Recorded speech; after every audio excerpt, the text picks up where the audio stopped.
Hi, so today we're going to start lesson 3 out of module 6. So lesson 3 out of module 6 is very similar to lesson 2. Let me read you the I can statements and see if you can figure out what's different though.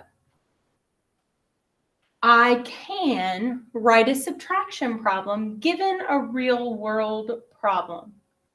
I can solve a subtraction equation by using the addition property of equality. So do you notice what has changed?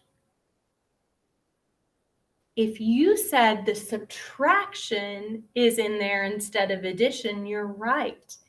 We are going to be talking about and working with subtraction problems.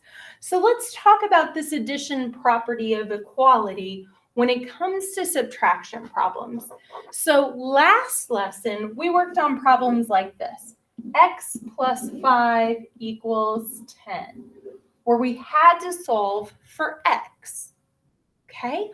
We're still going to be solving for X, but instead of adding, my I can statements told me I was going to be subtracting. So let's do some thinking. What do we know about subtraction problems? So if you're thinking my subtraction problem has an answer of 10, you're correct. If you're thinking my subtraction problem has the biggest value at X, you're correct. And if you're thinking, well, here are my two parts, so this must be my whole, you would also be correct. So think back when you learned about fact families, back in like second grade. We learned that if we take the fact 4 plus 5 equals 9, I can make this a subtraction problem because my whole is 9. And if I take away one of my parts, like 4, I just get the other part. And that's exactly what we're going to be doing today.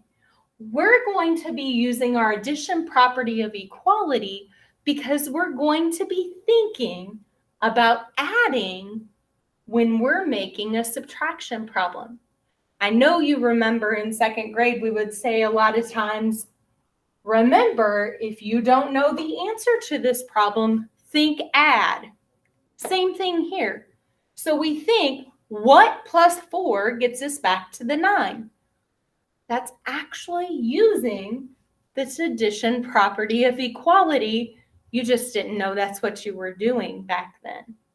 So we're going to see how it works today as we do our problems. So the first task that we have to master is writing those equations.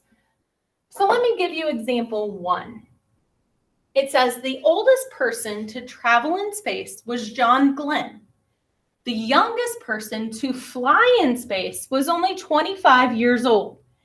At 25 years old, this is 52 years less than John Glenn's age. Write a subtraction equation that can be used to find John Glenn's age.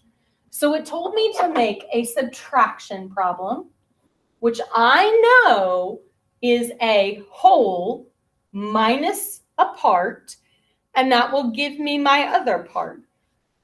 So what I just got to figure out is which number is my wholes and which number are the parts.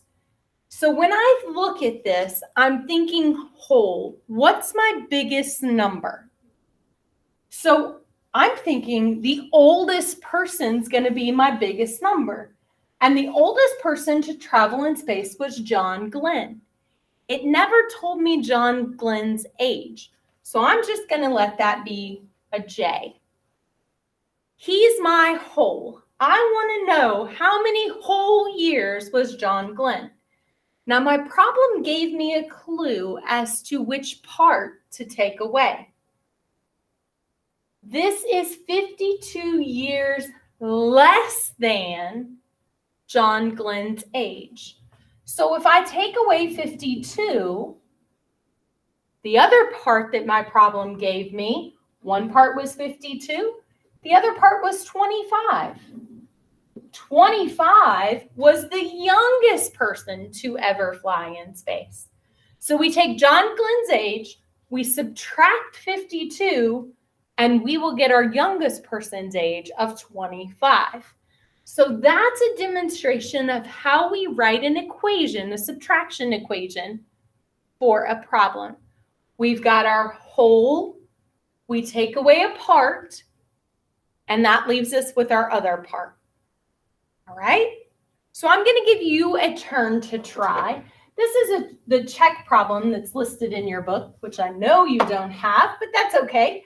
I'm going to display it here on the screen, and I'm going to ask that you pause the video, read through the problem, and then we'll see if your answer matches the answer that I come up with.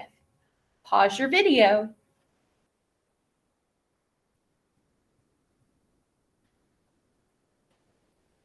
Okay, so here is my problem, and I'm thinking I need the whole minus the part, and that will equal the second part. So as I look through this problem, I see the ebook cost. Here's its cost, and it is $7.55 less than. Well, that already told me where that went. It's less than, okay, the cost of the hardback version of the same book. Write the subtraction equation that can be used to find the cost of the hardback book. So I don't know my cost of the hardback book, but I know at $7.55 less than, I would get the cost of my ebook. So let's see if your equation matched mine. My whole is the hardback book. That's going to be my greatest number. It told me to take away, because less than means subtract, take away $7.55, and that would give you the ebook cost. All right? So now that we know how to write these equations, we're going to work on what do we do to solve them. So think back to our addition equations. Our addition equations, we learned to solve for our variable. We want that variable to be the only thing on the side of the equation. Okay? So when I think back, I need h to get by itself. So I want to get rid of this value, right? So this value, whatever I do to this side, I'm going to do to this side, which is my equality, because both classes told me equality means doing the same thing to both sides of my equation. Now, if you think back to the very beginning on our I can statements, there was a clue on what you're going to be doing. And that clue is you are going to be adding. So let's think about that. Why do I add? Well, I'm going to add because here I have a minus 7.55. So that means if I'm thinking on my number line, I have a minus 7.55 on my number line. And to get back to 0, I'm going to have to go all the way back that 7.55.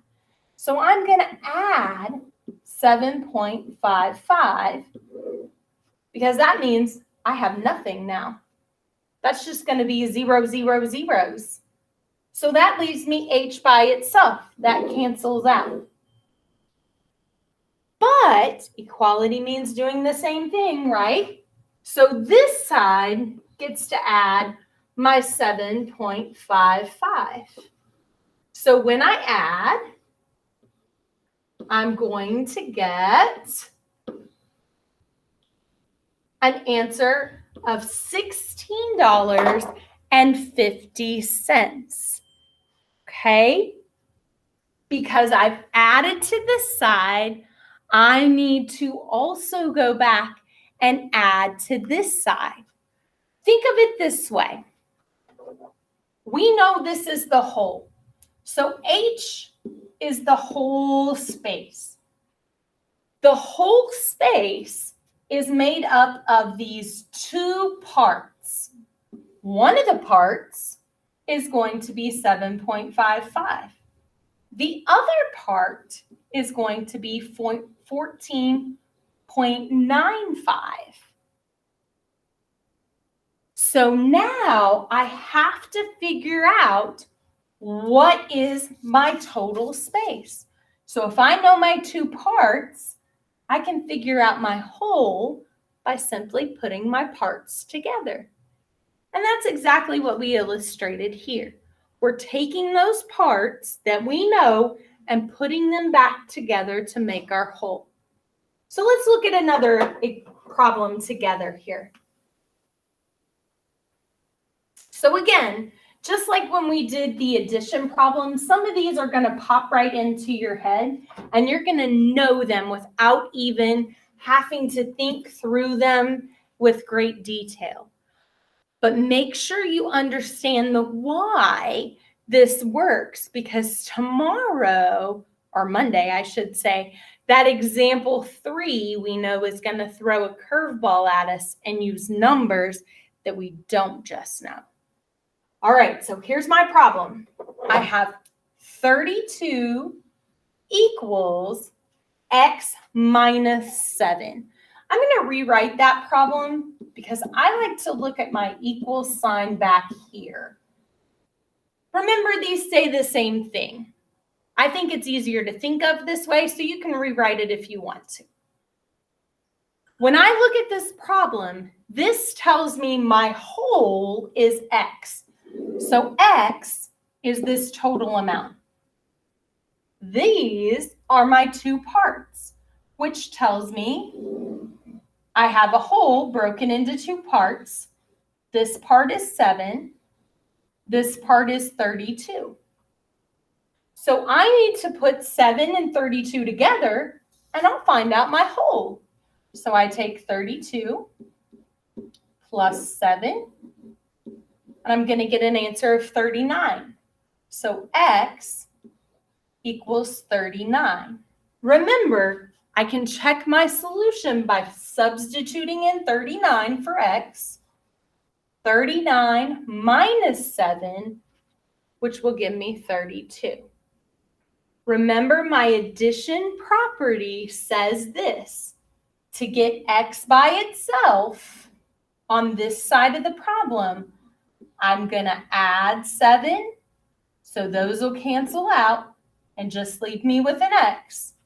And I'm going to add 7, which is just what we did here. And that gets me 39.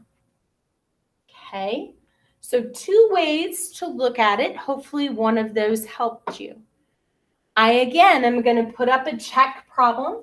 I would like you to pause the video and work this check problem out on your own, and then unpause when you have an answer and we'll compare. Here's your problem.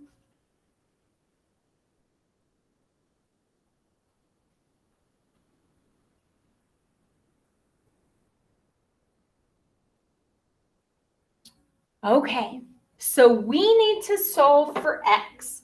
And again, I'm going to start by rewriting my problem just because I like to look at my equals on the other side, but you don't have to. So when I look at a subtraction problem, I know the biggest number is my start. That's my whole. So my whole amount is x. Now x is broken into 2 parts. 731, 2019. To figure out what this whole spot is, I'm going to put one part together with another part, and it'll give me my whole. So I'm going to add these together. So 731 Gonna make sure I keep my numbers lined up. 2019 and add them together. That gives me 10, carry my 1, 5, 7 plus 0, 7, 2. So I get an answer of x equals 2,750. Again, if you want to think of your addition property of equality, we think, got to get x by ourselves. We're at negative 731. So to get back up to 0, I'm going to add 731. Now I'm at 0, canceled out. So I've got x on this side by itself, and that equals 731 plus. My equality says what I do to one side, I need to do to the other. And I've already added that equation here and gotten my answer. Okay? You may look at it this way when you're thinking about your whole and your two parts, or some of you have maybe already done your I've Ready lesson on this topic, and it's taught you how to work out using your addition property of equality. So you are welcome to do whatever way makes the most sense to you. If you were here today, we would be working on an exit ticket in your assignment. Since you're not here, posted in Schoology are going to be the first 6 problems that would have appeared on your assignment page. Do your best to answer those questions, and we will discuss on Monday when we come back to school. Have a great weekend.